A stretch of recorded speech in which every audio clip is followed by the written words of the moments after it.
Hello दोस्तों, मैं नीतू आपका स्वागत करती हूँ आपके अपने channel UGC net self study में।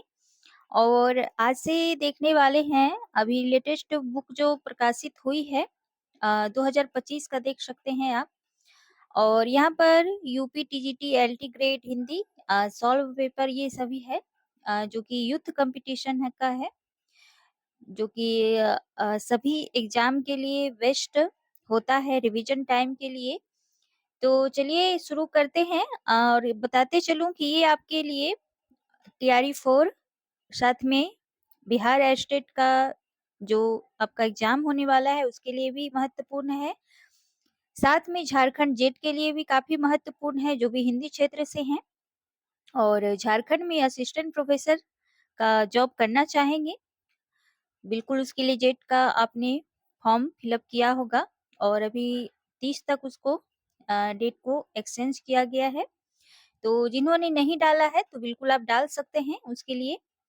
और चलिए ये रिवीजन सीरीज में प्रैक्टिस सेट के तौर पे करा रही हूँ, तो इसे करें और अन्य तक भी साझा जरूर से करें। और चैनल पर नए हैं तो चैनल को सब्सक्राइब करना ना भूलें इसी तरह के वीडियो को पाने के लिए। तो चलिए देखते हैं आज के पहले प्रश्न को। यहाँ आप देख सकते हैं और ये जो है आंसर की जो है ये आयोग द्वारा संशोधित जो कि आंसर की दिया जाता है उसके लिए है और ये टीजीटी पीजीटी सभी के लिए महत्वपूर्ण है। चलिए आज के पहले प्रश्न को देखेंगे। आज का जो पहला प्रश्न है दोस्तों क्या है? पहला प्रश्न है आपका, प्रश्न पद नव्यार्थ युक्त युद्ध बोध विधायिनी स्फुरनिति सत्तो के वृद्धि प्रतिभा सर्वतोमुखी। तो ये कुछ संस्कृत श्लोक है, कथन है। उक्त कथन पूछा जा रहा है किसका है? तो बिल्कुल ये वाग्यभट्ट का है दिया हुआ। और इस तरह के प्रश्न यूजीसी नेट में खूब पूछे जाते हैं, तो बिल्कुल ये यूजीसी नेट के लिए भी काफी महत्वपूर्ण होगा। तो हालांकि मैं अगर मिला जुला कर बोलूं तो ये प्रैक्टिस सेट हिंदी के तमाम परीक्षाओं के लिए महत्वपूर्ण है। तो अगर आप हिंदी क्षेत्र से हैं तो बखूबी इसे आप देखें, पूरी वीडियो को देखें अंत तक। चलिए तो इसकी व्याख्या भी साथ में देखना जरूरी हो जाता है क्योंकि ये पूछा जाता है। देख लेते हैं।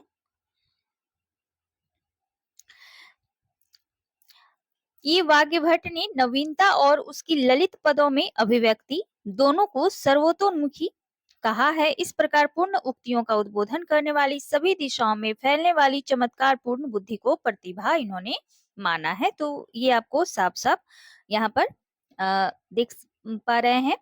और ऐसी कथन यूजीसी नेट में जो है 21 में पूछा गया है, 22 में पूछा गया है, 23 24 में भी पूछा गया है और 25 का अगर आप पेपर देखेंगे तो उसमें भी पूछा गया है।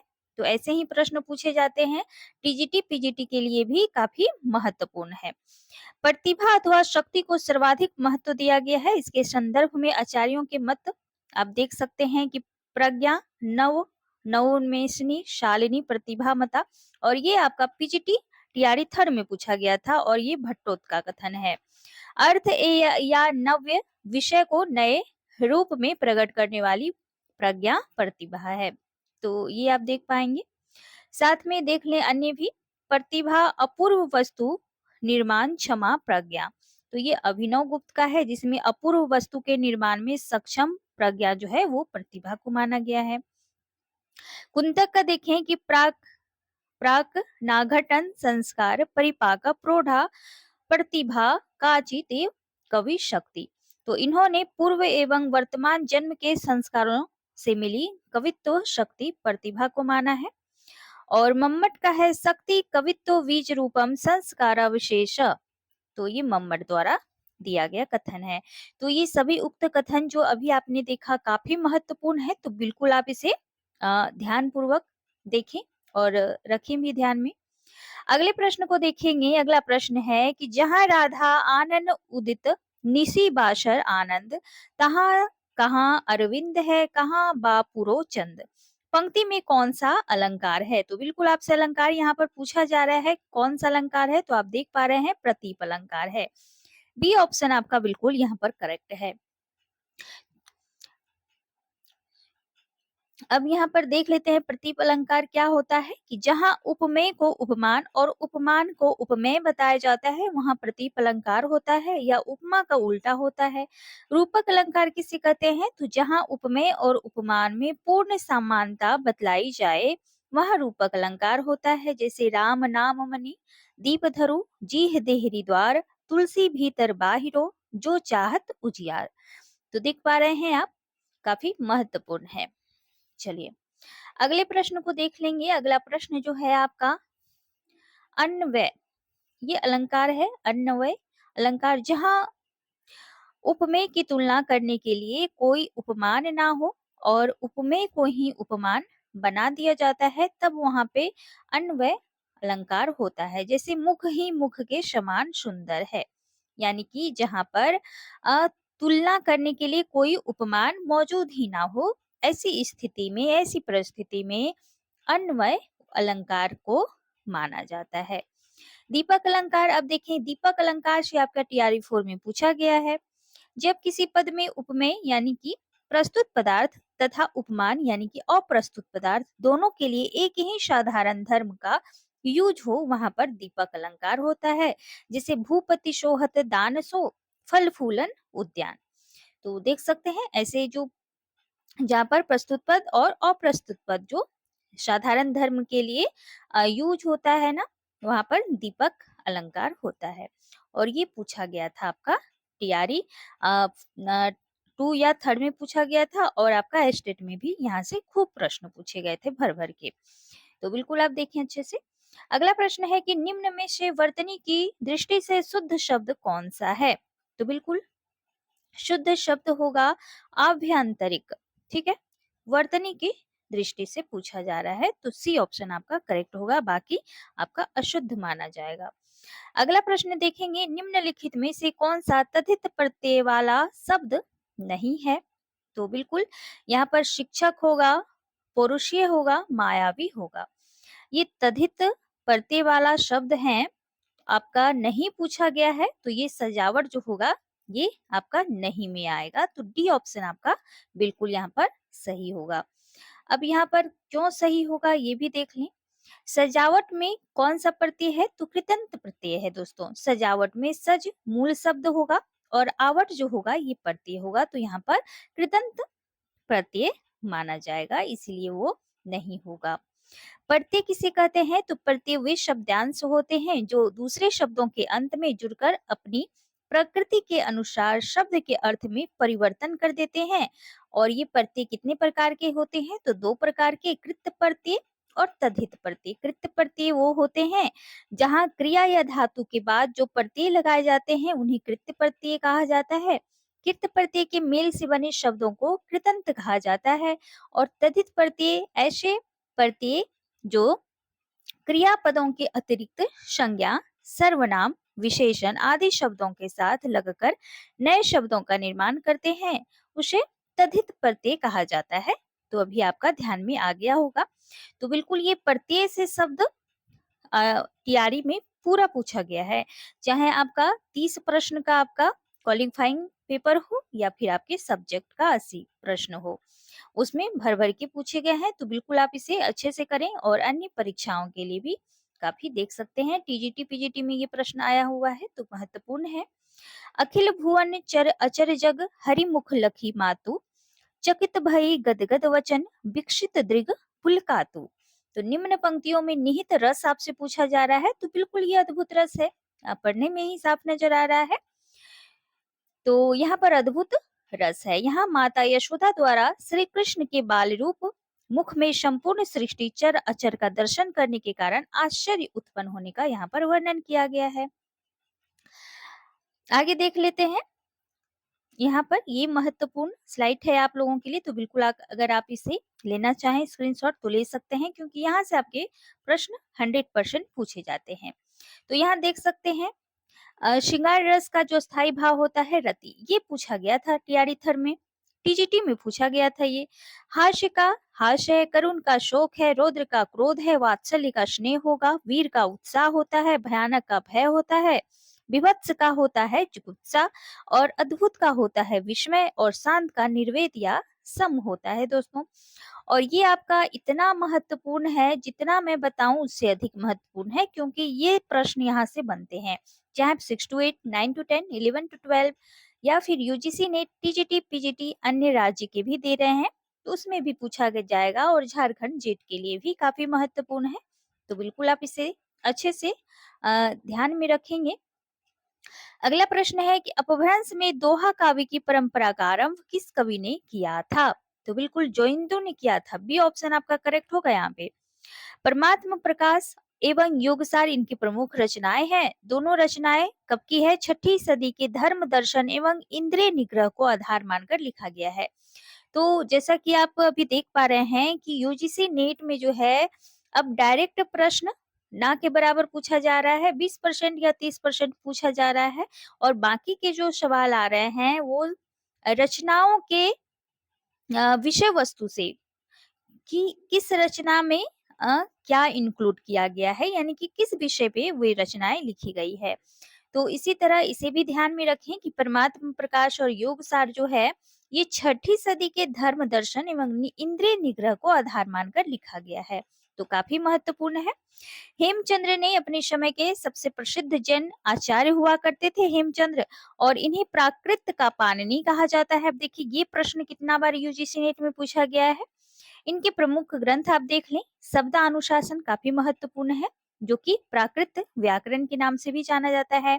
कुमार पाल चरित, ये भी महत्वपूर्ण है। योग शास्त्र, छंदानुशासन, देसी नाम वाला, तो इनकी सभी कृतियां महत्वपूर्ण है हेमचंद्र की, और यहाँ से खूब प्रश्न बनते हैं।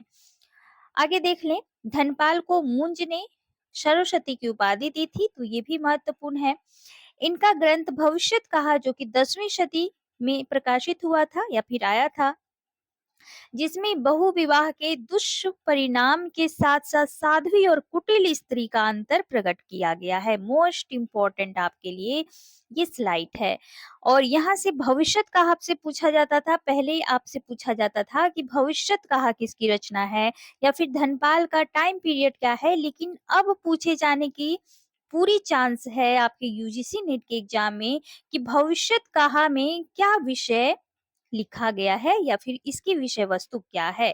तो यहाँ पर देख सकते हैं कि बहुविवाह के दुष्परिणाम के साथ साथ साध्वी और कुटिल स्त्री का अंतर यहाँ पर इस रचना में प्रकट किया गया है। तो देखिए कि कितना महत्वपूर्ण आप लोगों के लिए ये प्रैक्टिस सेट है। चलिए अगला प्रश्न देखें। संत काव्य परंपरा का कौन सा कवि अपनी विद्वता, सर्वाधिक शिक्षित होने के कारण प्रसिद्ध है? तो बिल्कुल आप सभी जान रहे हैं, जो कि रिवीजन करते होंगे, अच्छे से पढ़ाई कर रहे होंगे, उनके लिए ये प्रश्न आसान हो सकता है, क्योंकि ये सुंदरदास जी हैं, सबसे पढ़े लिखे यही व्यक्ति थे संत काव्य में। और इनका जन्म आपको ध्यान में रखना है कि जयपुर के धौसा नामक स्थान पर 1596 ईस्वी में, और मृत्यु 1689 ईस्वी में हुई थी। इनके पिता का नाम परमानंद खांडेलवाला खंडेलवाल था, और सुंदरदास के गुरु कौन थे? तो दादू दयाल थे। इसे ध्यान में रखेंगे। इनकी प्रमुख रचना ज्ञान समुद्र और सुंदर विलास है।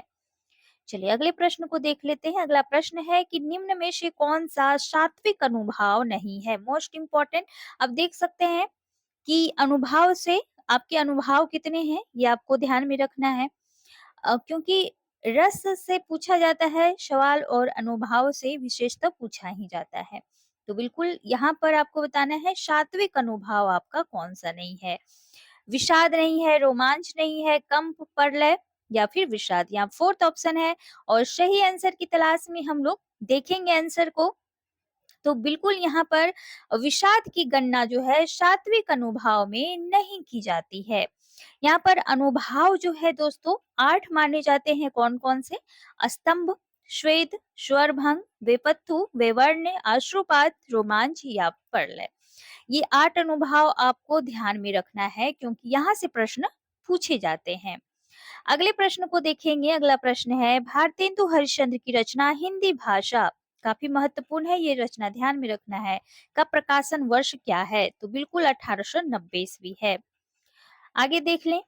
इनका जन्म 9 सितंबर 1850 तथा मृत्यु 6 जनवरी 1885, यानी कि 35 वर्ष की ही अल्पायु में इनका निधन हुआ था। और इन्होंने कवि वचन सुधा, हरिश्चंद्र पत्रिका और बाल बोधनी पत्रिकाओं का संपादन भी किया था, किंतु नाटक लेखन से इन्हें प्रसिद्धि मिली थी। विशेषकर 1880 में भारत दुर्दशा एवं 1881 में अंधेर नगरी नामक नाटक ने हिंदी साहित्य में इनका नाम प्रसिद्ध किया और इनकी रचना हिंदी भाषा का एक निबंध संग्रह है। तो हिंदी भाषा को आपको ध्यान में रखना है। अगले प्रश्न को देखेंगे, नदी कोश भर टेढ़ी है का संस्कृत अनुवाद होगा। तो जैसा कि ये यूपी टीजीटी में प्रश्न ये पूछा गया था, क्योंकि वहां पे संस्कृत निष्ठ पूछी जाती है और संस्कृत को ज्यादा मायने रखा जाता है टीजीटी पीजीटी में, तो थोड़ा सा आपको यहाँ पर संस्कृत शैली भी मिल जाएगी देखने। तो यहाँ पर देख सकते हैं कि नदी कोश भरटेरी है का संस्कृत अनुवाद क्या होगा, तो नदी कोश कुटीला, सी ऑप्शन आपका करेक्ट होगा। अगले प्रश्न को देखेंगे कि सब को जानत तुम्हें सारे जगत जहान, इस वाक्य में कौन सा काव्य दोष है। अब देखें ये काव्य दोष ये इस प्रकार के जो होते हैं वो पुनरुक्ति दोष होते हैं। यहाँ पर देख सकते हैं जहाँ अर्थ की पुनरुक्ति हो, अर्थात एक ही बात को दो अलग अलग शब्दों के माध्यम से कहा जाए, वहां पुनरुक्ति अर्थ काव्य दोष होता है। जैसे सब कोई जानत तुम्हें सारे जगत जहान, यानी कि बार एक ही बात को दोबारा यहाँ पर दो बार कहा गया है, तो इसीलिए पुनरुक्ति होगा। आचार्य विश्वनाथ के अनुसार रस के अपकर्ष दोष कहलाते हैं। आचार्यों ने काव्य दोष के प्रकार अपने अपने मतानुसार अलग अलग दिए हैं। तो यहाँ पर देख सकते हैं भरत मुनि ने 10 दोष बताए हैं, वामन ने 20, मम्मट ने 3, आचार्य विश्वनाथ ने 70 काव्य दोष बताए हैं। और सामान्यतः दोष के 3 प्रकार होते हैं, जो शब्द दोष, अर्थ दोष और रस दोष होते हैं। तो भरत मुनि के दोष पूछे जाते हैं कि भरत मुनि ने काव्य दोष कितने माने हैं, तो 10 माने हैं, इसे आपको ध्यान में रखना है। अगले प्रश्न को देख ले हैं, काफी महत्वपूर्ण है। आचार्य रामचंद्र शुक्ल का हिंदी साहित्य का इतिहास जो है पहले किस ग्रंथ की भूमिका के रूप में छपा था। मोस्ट इंपॉर्टेंट है ये प्रश्न और ये आपका टीआरई में पूछा गया है, साथ में यूजीसी नेट में तो कितनी बार पूछा गया है, साथ में टीजीटी पीजीटी अन्य स्टेट लेवल के जो एग्जाम होते हैं वहां पे भी पूछा गया है। तो बिल्कुल ये सबसे पहले हिंदी शब्द सागर के नाम से भूमिका में छपी हुई थी, जिसे 1929 में प्रकाशित कराया गया था। और हिंदी साहित्य अब तक लिखे गए इतिहासों में आचार्य शुक्ल द्वारा लिखे गए हिंदी साहित्य का इतिहास को सबसे प्रामाणिक तथा व्यवस्थित इतिहास माना जाता है। तो ये आपको ध्यान में रखना है। एक्सक्यूज मी दोस्तों, यहाँ पर देख सकते हैं कुछ महत्वपूर्ण हिंदी साहित्य का ग्रंथ और लेखक भी मौजूद किया गया है, जो कि आपके एग्जाम के पॉइंट ऑफ व्यू से बहुत ही महत्वपूर्ण है। तो सबसे पहला ग्रंथ जो है तजकिरा ई शुअरा ई हिंदी 1848 ईस्वी में, जो कि मौलवी करीमुद्दीन द्वारा रचित है। भाषा काव्य संग्रह 1873 महेश दत्त शुक्ल जी का है। हिंदी साहित्य की भूमिका 1940 हजारी प्रसाद द्विवेदी, काफी महत्वपूर्ण है। हिंदी साहित्य उद्भव और विकास ये भी प्रसाद जी का है, यानी कि हजारी प्रसाद द्विवेदी जी का है। हिंदी साहित्य का आदिकाल 1952 का है, ये भी हजारी प्रसाद द्विवेदी के द्वारा रचित है। तो ये 3 जो ग्रंथ है मोस्ट इंपॉर्टेंट है, इसे ध्यान में रखना है आपको, यहाँ से प्रश्न आपके पूछे जाने वाले हैं। आगे देख ले हिंदी साहित्य का वैज्ञानिक इतिहास 1965 में गणपति चंद्र गुप्त द्वारा, और हिंदी साहित्य और संवेदना का विकास जो कि 1986 में राम स्वरूप चतुर्वेदी के द्वारा लिखा गया है। अगले प्रश्न को देखेंगे कि खुली आंखों का सपना यात्रा वृतांत के लेखक हैं, तो बिल्कुल मरुधर मृदुल हैं। और ये सब जो है नए रचनाकार रचनाएं अगर पूछी जाती है तो बिल्कुल नोट डाउन करेंगे, क्योंकि आने वाले परीक्षाओं के लिए महत्वपूर्ण हो सकता है। तो खुली आंखों का सपना यात्रा वृतांत है, ये भी ध्यान में रखना है आपको, मरुधर मृदुल का है। मरुधर मृदुल जी का जन्म जो है 7 मई 1930 ईस्वी को जोधपुर यानी कि राजस्थान में हुआ है। ये वरिष्ठ अधिवक्ता थे। इस कृति के लिए मरुधर मृदुल जी को 1985 ईस्वी में सोवियत नेहरू पुरस्कार से सम्मानित किया गया था, इसलिए ये रचना भी महत्वपूर्ण हो गया है। अगले प्रश्न को देखेंगे कि निम्नलिखित शब्दों में से कौन सा स्त्रीलिंग नहीं है। ऐसे प्रश्न आपके पूछे जाते हैं। तो बिल्कुल सेतु जो है ये स्त्रीलिंग नहीं है। बाकी वायु, रेणु, रज्जु ये सभी स्त्रीलिंग शब्द हैं। उकारांत संज्ञाएं जैसे कि वायु हो गई, रेणु, रज्जु, आयु, मृत्यु इत्यादि सदैव स्त्रीलिंग में आते हैं। और इस प्रकार संज्ञा के जिस रूप में किसी वस्तु की स्त्री जाति का बोध होता है उसे स्त्रीलिंग कहा जाता है। किंतु कुछ उकारांत संज्ञाएं इसका अपवाद प्रस्तुत करता है, जैसे सेतु, मधु, अश्रु, तालु, मेरु आदि। ये सभी क्या है? तो उकारांत संज्ञा शब्द होने के बाद भी पुल्लिंग जाति में ये गिने जाते हैं, तो इसे भी ध्यान में रखना है। आगे है कि वे दिन वे लोग, काफी महत्वपूर्ण रचना है। शीर्षक संस्मरणात्मक रचना किसकी है? तो यह क्या है कि संस्मरण, ये संस्मरणात्मक रचना है, संस्मरण है, किसकी है? आपसे पूछा जा रहा है कि वे दिन वे लोग किसके हैं? तो बिल्कुल इसके जो रचनाकार होंगे ये होंगे शिव पूजन। एक मिनट देख लेती हूँ, शिव पूजन ही होंगे। हाँ बिल्कुल, शिव पूजन सहाय ही होंगे। इनका जन्म 1893 ईस्वी में शाहाबाद बिहार तथा निधन जनवरी 1963 ईस्वी में हुआ था। साहित्य एवं शिक्षा में अभूतपूर्व योगदान के कारण इन्हें 1960 में पद्म भूषण पुरस्कार से सम्मानित किया गया था। स्मृति के आधार पर किसी विषय पर अथवा किसी व्यक्ति पर लिखित आलेख संस्मरण कहलाता है। संस्मरण में लेखक जो स्वयं अनुभव करता है उसी का चित्रण करता है। हिंदी के प्रथम संस्मरणकार जो है पदम सिंह शर्मा है। इनकी प्रमुख रचना है पद्म पराग 1929 का है। हिंदी के प्रमुख रचनाकार एवं संस्मरण है राम वृक्ष वेणुपुरी जी का है। जंजीरें और दीवारें हरिवंश राय बच्चन जी का है। नए पुराने झरोखे कमलेश्वर का है। मेरे हमदम मेरे दोस्त और रामनाथ सुमन जी का है। मैंने स्मृति के दीप जलाए, जो काफी महत्वपूर्ण है। ये सभी रचनाएं ध्यान में रखना है इसे। आगे है कि विधा की दृष्टि से कौन सी रचना अन्य तीन से भिन्न है? तो बिल्कुल यहाँ पर आप देख पा रहे हैं कि मुर्दैया, मणिकर्णिका और कितनी धूप में कितनी बार, ये सभी क्या है? ये आत्मकथा है। लेकिन यहाँ पर वट वृक्ष की छाया में अगर आप देख पा रहे हैं तो ये क्या है? ये एक जीवनी है दोस्तों, ध्यान में रखना है।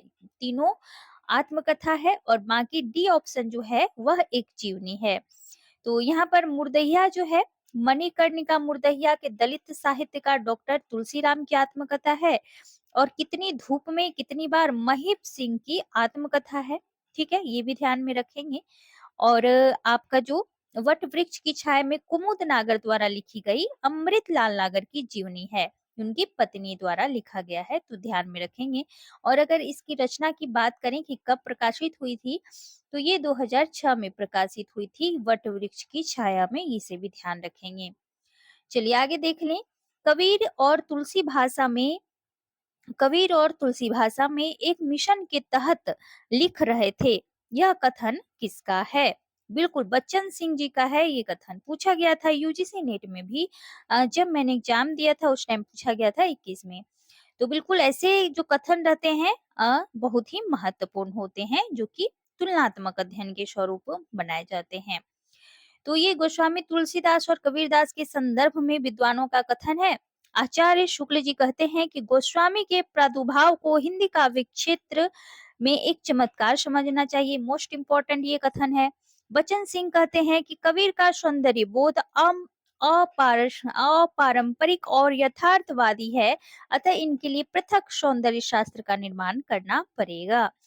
अगला है डॉक्टर श्याम सुंदर दास जी का, रहस्यवादी कवियों में कबीर का आसन सबसे ऊंचा है, शुद्ध रहस्यवाद केवल उन्हीं का है। और हजारी प्रसाद द्विवेदी कहते हैं कि आज तक हिंदी में ऐसा जबरदस्त व्यंग लेखक नहीं हुआ। तो ये सभी महत्वपूर्ण है, काफी महत्वपूर्ण है एग्जाम के दृष्टिकोण से, तो बिल्कुल आप इसे नोट डाउन करेंगे। और चलिए आगे बढ़ते हैं। इसके साथ ही अगला प्रश्न है, हिंदी काव्य शास्त्र में बौद्धिक रस की स्थापना करने वाले विद्वान है, बताएंगे। माता प्रसाद गुप्त हैं, भगीरथ मिश्र हैं, भिखारी दास हैं, या फिर गणपति चंद्र गुप्त हैं? दोस्तों कौन है, जल्दी से बताएंगे आप। और देख लेते हैं इसका क्या होगा। तो बिल्कुल गणपति चंद्र गुप्त जी हैं, जो बौद्धिक रस की स्थापना जिन्होंने किया है काव्य शास्त्र में, तो इसे ध्यान में रखेंगे। गणपति चंद्र गुप्त का जन्म 15 जुलाई 1928 को राजस्थान की मंडा सुरेरा में हुआ था। इनकी प्रमुख रचनाएं है साहित्य विज्ञान, हिंदी साहित्य का वैज्ञानिक इतिहास, रस सिद्धांत का पुनः विवेचन, हिंदी काव्य में श्रृंगार परंपरा। तो हिंदी साहित्य का वैज्ञानिक इतिहास और रस सिद्धांत का पुनः विवेचन, ये दो रचनाएं आपको ध्यान में रखना है। चलिए अगला प्रश्न है कि गार्षा दत्तासी के इतिहास ग्रंथ द ललितृत्यूर हिंदुस्तानी का दूसरा संस्करण कब प्रकाशित हुआ? काफी महत्वपूर्ण है। तो बिल्कुल 1871 में प्रकाशित हुआ था ये, ठीक है। और इसका पहला संस्करण 2 भागों में सन 1839 तथा दूसरा पहला जो है 2 भागों में हुआ था। तो पहला जो है सन 1839 से और 1847 ईस्वी में प्रकाशित हुआ था। इस ग्रंथ में 738 कवि हैं। काफी महत्वपूर्ण है ये पॉइंट, जिनमें हिंदी के 72 तथा शेष उर्दू के थे। ये आपको ध्यान में रखना है कि हिंदी के मात्र 72 कवि थे। हिंदी साहित्य के इतिहास लेखन का सबसे पहला प्रयास जो किया था वो इन्होंने ही किया था, जो कि फ्रेंच भाषा में किया था। और गार्षा दत्तासी ने अपनी पुस्तक की रचना फ्रेंच भाषा में किया था, अभी मैंने बताया। और डॉक्टर लक्ष्मी सागर वार्ष्णेय ने तासी के ग्रंथ का हिंदी अनुवाद किया था हिंदू साहित्य का इतिहास नाम से। 1952 ईस्वी में प्रकाशित ये हुआ था। तो देख सकते हैं कि पूरी स्लाइड आपके लिए कितनी महत्वपूर्ण है एग्जाम के पॉइंट ऑफ व्यू से। तो बिल्कुल इसे देखें अच्छे से। अगले प्रश्न को देखेंगे, निम्नलिखित में से कौन सा वर्ण घोष महाप्राण है? और ऐसे प्रश्न आपके खूब पूछे जाते हैं। तो ये ह जो होगा वो घोष महाप्राण की तो आएगा। और देख सकते हैं कि घोष अघोष ऐसी ध्वनियां हैं जिनके उच्चारण में स्वर तंत्रियों में कंपन उत्पन्न होते हैं। और प्रत्येक वर्ग का तीसरा, चौथा, पांचवा वर्ण जो है, सारे स्वर वर्ण, ये प्रत्येक प्रत्येक जो वर्ग होता है क ख ग घ का पहला यानी तीसरा, ठीक है, तीसरा, चौथा और पांचवा, और सारे स्वर वर्ण, और सारे स्वर वर्ण, तो ये सभी किसमें आएंगे? आपके किसमें आएंगे? तो बिल्कुल ये आएंगे आपके घोष में, जिसे सघोष भी कहा जाता है। इसे आपको ध्यान में रखना है। और महाप्राण किसे कहा जाता है? कि जिन व्यंजनों के उच्चारण में हकार जैसी ध्वनियां विशेष रूप से रहती है और श्वास अधिक मात्रा में निकलती है। प्रत्येक वर्ग का दूसरा दूसरा और चौथा वर्ण तथा समस्त ऊष्म व्यंजन, ठीक है, यानी कि तीनों श और ह ऊष्म व्यंजन कहलाते हैं, पता है आपको। तो इस प्रकार ह का उच्चारण करने में स्वर तंत्र में कंपन होने के साथ ही प्राण वायु मुख द्वारा अधिक मात्रा में निकलती है, तो इसे सघोष महाप्राण कहा जाता है। तो बिल्कुल इसे आपको ध्यान रखना है। अगले प्रश्न को देखेंगे कि अर्थ निर्दिष्ट करने की दृष्टि निम्नलिखित में से कौन सा उपसर्ग अन्य तीन से भिन्न है? तो बिल्कुल आप देख पा रहे हैं कि अव, अप और दूर, ये सारे क्या हैं? एक जैसे हैं, लेकिन परि जो है ये अन्य से भिन्न है। अब कैसे भिन्न है ये भी देख सकते हैं कि परि जो है उपसर्ग अन्य तीनों से भिन्न है। परि अर्थ है आसपास, चारों ओर, यानी कि चारों ओर पूर्ण। शब्द रूप है इसका परिक्रमा, परिदर्शन, परिपूर्ण और परिणाम। अव देख सकते हैं हीनता, अनादर, पतन। अवगत, अवलोकन, अवरोहन, अवनति और अवशेष। आगे देख लें। आगे है अप का होगा लघुता, अभाव, विरुद्ध, जिसे अपमान, अपशब्द, अपहरण, अपयश और अपकर्ण शब्द में देख सकते हैं। दुर का होगा बुरा, कठिन, दुष्ट, हीन, और इसे दुर्व्यवस्था, दुर्दशा, दुर्लभ या फिर दुर्गुण शब्द में देख पाएंगे। तो ये परि जो था वो तीनों से भिन्न था। अगले प्रश्न को देखेंगे कि अवधि शिला का उस पर था गुरुभार, तिल तिल काट रही थी दृग जलधार। प्रस्तुत पंक्तियों में कौन सा छंद है? छंद से प्रश्न काफी पूछा गया है, तो फिर बरवे यहाँ पर आपको पता चल रहा है। यह अर्धसम मात्रिक छंद है जिसके विषम चरणों में 12 मात्राएं और सम चरणों में 7 मात्राएं होती है। दोहा, शोठा, उल्लाला इत्यादि भी अर्धसम मात्रिक छंदों की श्रेणी में गिने जाते हैं, तो ध्यान रखना है। और आपको छंद में कोई भी प्रॉब्लम क्रिएट हो रही है तो बिल्कुल आप इसी चैनल के प्लेलिस्ट में जाएं।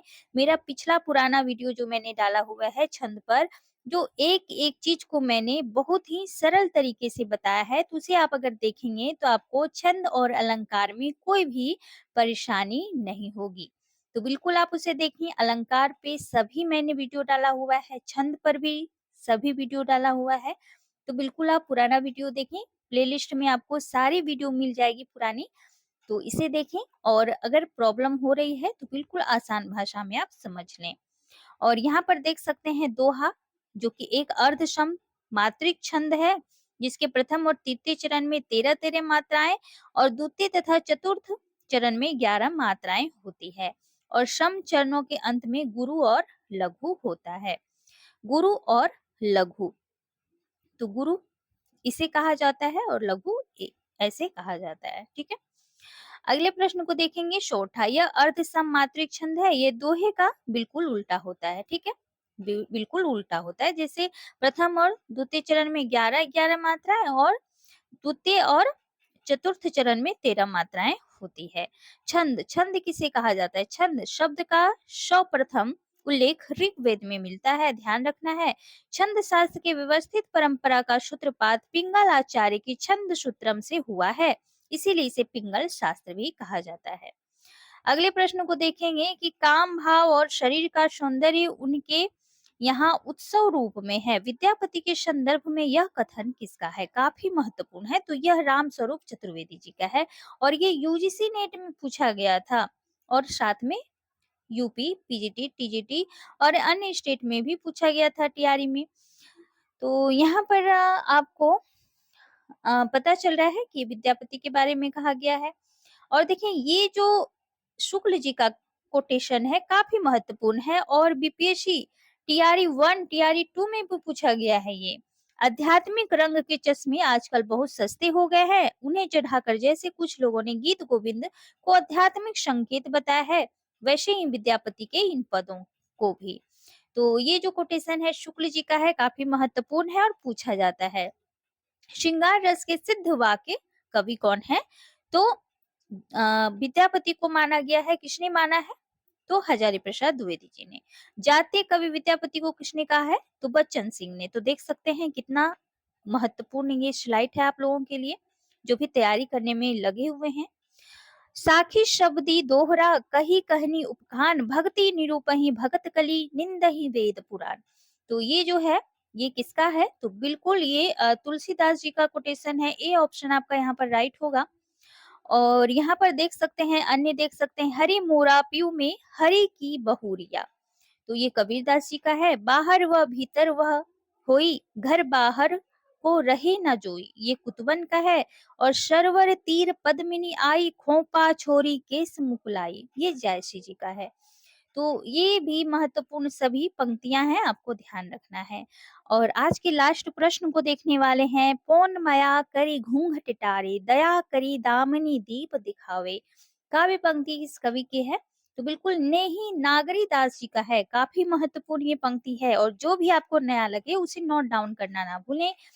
और यहाँ पर देख सकते हैं कि नेही नागरीदास हिंदी साहित्य के ज्वाजल्यमान नक्षत्र हैं और नागरीदास जी का जन्म संवत 1990 सॉरी 1590 के आसपास माना जाता है। इनकी गणना राधा वल्लभ संप्रदाय के प्रमुख भक्त कवियों में किया जाता है।